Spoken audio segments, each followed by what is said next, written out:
Most prisoners of war tried to escape once, maybe twice, if they were brave. But there was one British pilot who escaped 13 times. 13. The Germans couldn't keep him locked up no matter what they did. They moved him to different camps. They put him in solitary confinement. They threatened him with execution. Nothing worked. This man was obsessed with getting out, and his story is absolutely insane. This is the tale of the most determined escape artist in military history. His name was William Ashe, but everyone called him Bill. He was born in Texas in 1917, but moved to England when he was young. When World War II started, Bill joined the Royal Air Force. He wanted to fly Spitfires and shoot down German planes. And he was good at it. Really good. By 1942, he had flown dozens of missions over occupied Europe.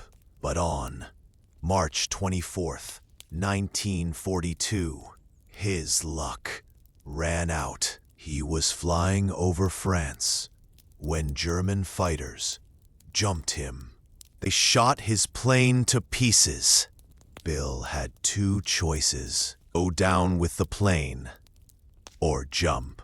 He jumped, and the second his boots hit French soil, his war changed completely.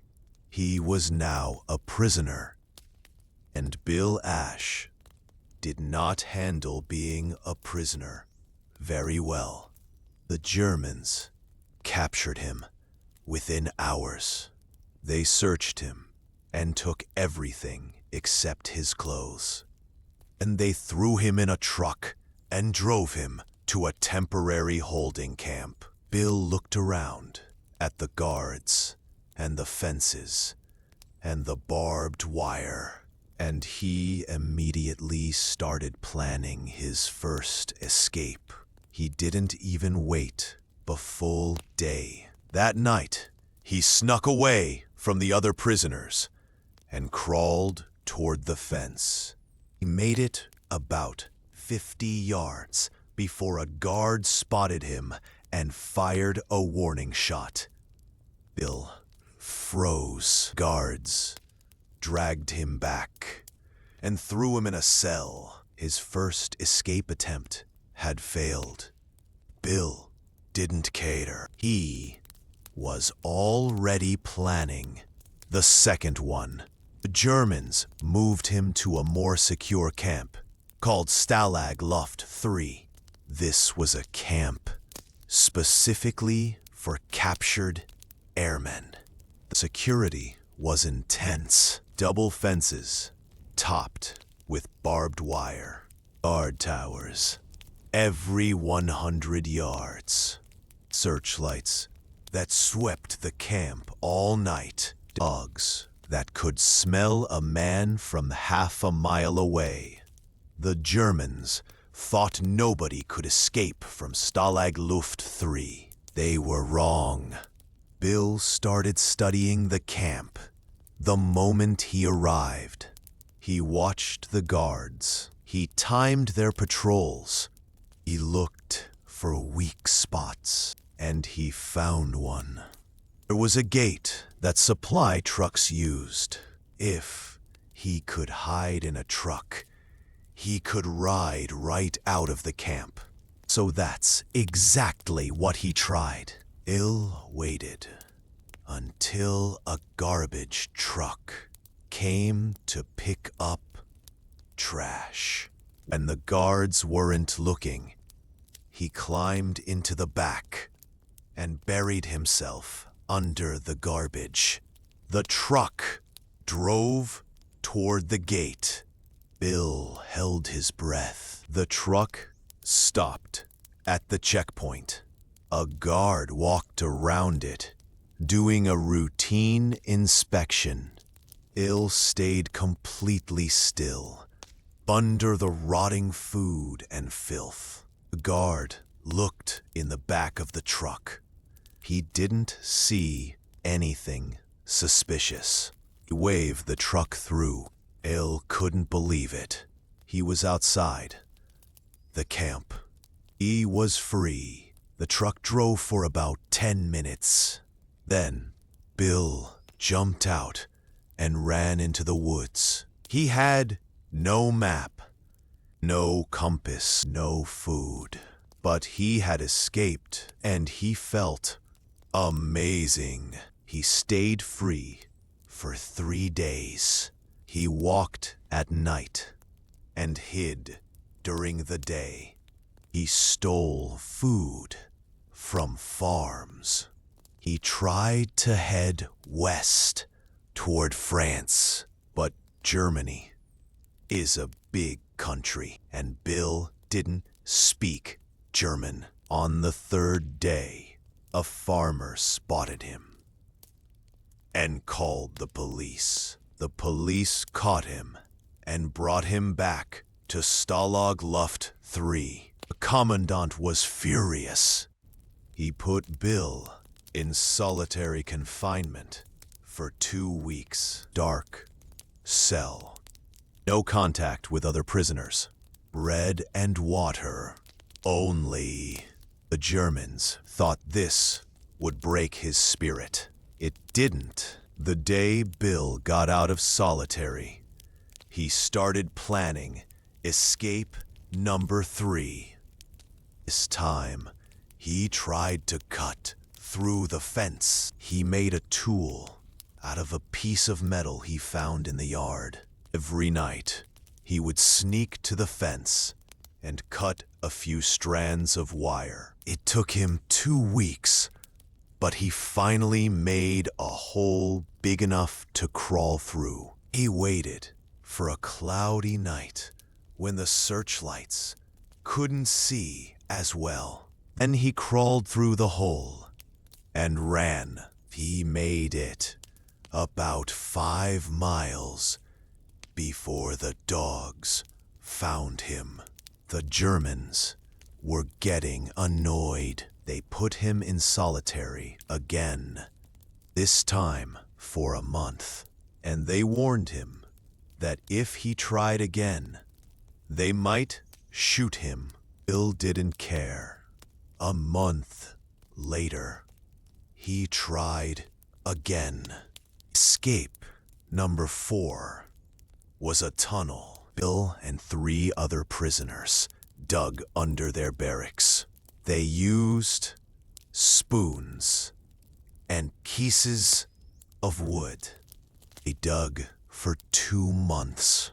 The tunnel went 30 feet beyond the fence. They were so close to making it.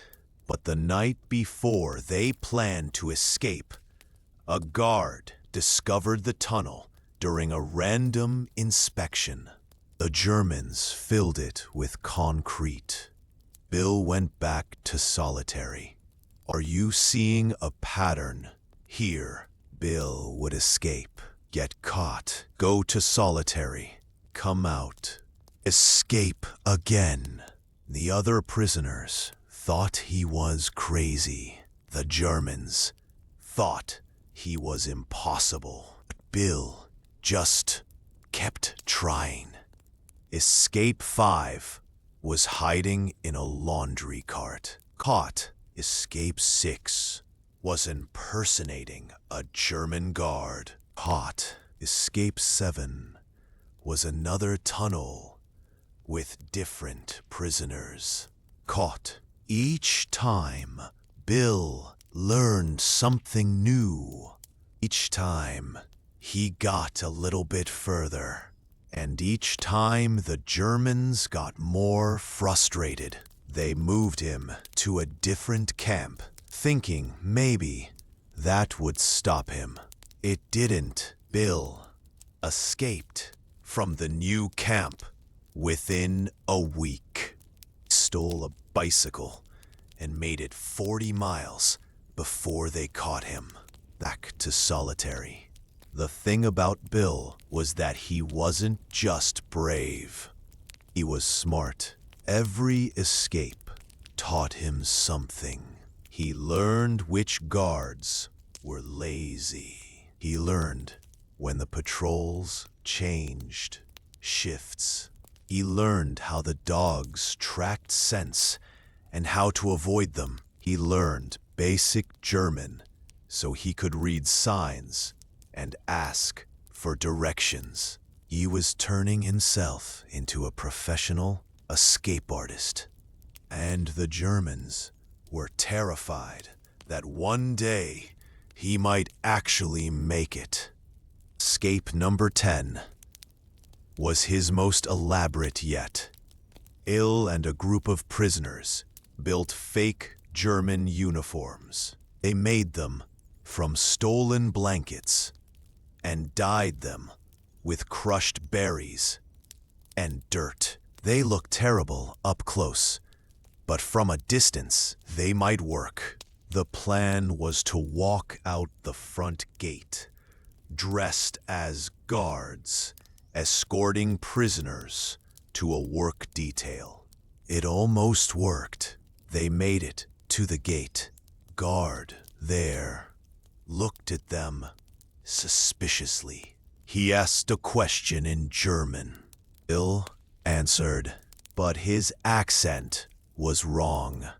Guard pulled his rifle and ordered them to stop. Escape number 10 failed. Bill went back to solitary. Again, Bill had spent more time in solitary confinement than any other prisoner in the camp. The Germans gave him a nickname, Kriechende Teufel, Crawling Devil. They respected him in a weird way. He never gave up. He never stopped trying, even when it seemed completely hopeless. Some of the guards actually liked him. They thought he had guts, but they still threw him in solitary every time they caught him. Escape 11 and 12 happened in quick succession. Both times, Bill tried to sneak out during air raid drills when the camp was chaotic. Both times he got caught within hours.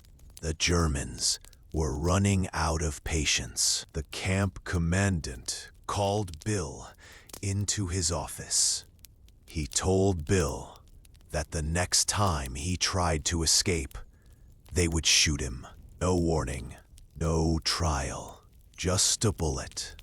Bill looked the commandant in the eye and said he understood.